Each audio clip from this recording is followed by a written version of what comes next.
Riding down the road trying to loosen my load. I got 7 men on my mind. I mean, some of our road trips that we have are long. You heard about the lonesome loser. So everywhere we go, we try not to bring any of our problems with us.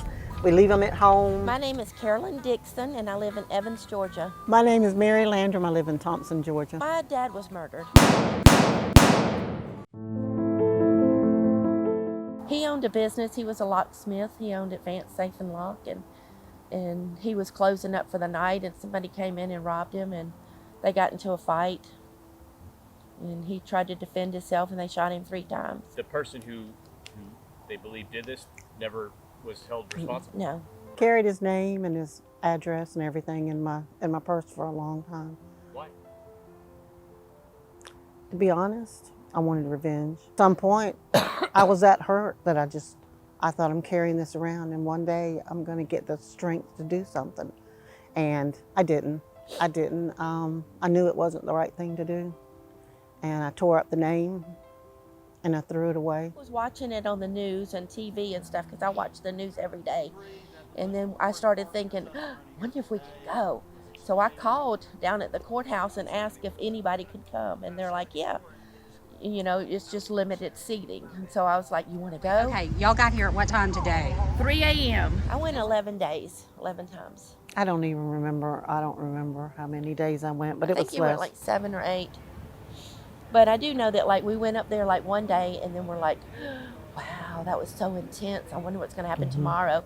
So we would go to the store and buy clothes and stuff we would need, get a motel room, and I called my husband like, we're going to stay another night, you know, versus having to drive back home. So we went to Cato's and Walmart, bought clothes, and stayed another night. When it was on TV at home before I even decided to go that week prior, I ordered headphones so I could go to the grocery store and work, so I could listen to the trial and still be able to function in life because I was that addicted.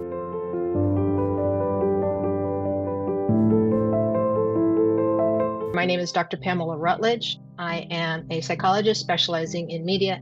I have looked at all kinds of sort of motivational theories to try and understand what it is that appeals to people about true crime in general. True crime has really had an uptick since social media became so widespread, and it excites people in a number of different ways. One is that it's a mystery, and the human brain is really wired to be curious, wired to seek information, to offset any feelings of uncertainty, because uncertainty makes us uncomfortable. Because it's on social media, because people are talking about it, it creates sort of a community. So people get involved in the theories, sharing the theories, which actually increases their sense of belongingness to a group of people and also increases their emotional investment in the particular crime. And it's been shown in the research to be, especially for women, is that it is almost like a training manual of how to avoid crime.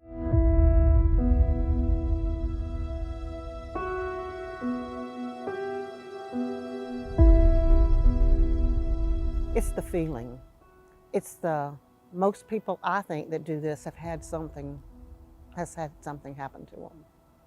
And this is their way and our way of seeing somebody get the justice that everybody deserves but doesn't always get. Labor Day, 1996, there was a real estate agent here locally who was murdered. Accused was local attorney William Bill Lumpkin. Bill Lumpkin was married to my aunt. I remember Dad just saying, hey, you might need to help out with the kids. We don't know what's going on. Certainly this has got to be a mistake. I remember just feeling so shocked. That was the beginning of an awful trauma in our family's life. We were trying to just be supportive and go down to the courthouse. I remember the first day that I went to the trial, I remember driving up and there was just people everywhere. There was news people.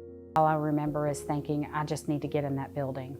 I didn't want to look at anybody. I'm Melissa Gordon. I'm a professional photographer. Sometimes I'll take a break and I'll pop over to social media if I hear a message pop through. And I saw my friend Hope was doing a live from the Murdaugh trial. Next time, I probably would say we need to leave even earlier. Although And I'm like, oh yeah, that darn trial in South Carolina, that lawyer. So we start watching it, and she's like, you know, it's right down the road. It's literally a couple hours down the road. I'm like, you think we could get in? hi, Lindy girl, I love you. Hey, girl. Hey, you ready? While we're there, we're thinking about doing like a book of the Low Country and, you know, some photos, a coffee table book or something, I don't know. So you won't get in till they get back from Moselle.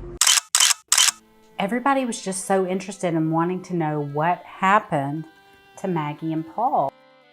There was excitement. 10:30 to 11, they would be there. We all showed up early regardless. We're waiting, expecting to wait 6 I'm hours. trying. I think that's what resonated with me the first time I was in Colleton County in that courtroom. And I walked in, and there was the Murdaugh family right in front of me. And I remember looking at them and feeling empathy. The Murdaughs would look right directly at you. They would make eye contact.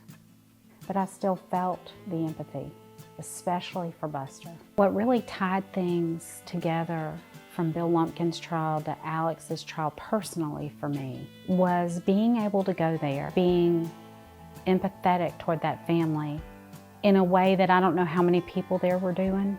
My heart broke for them.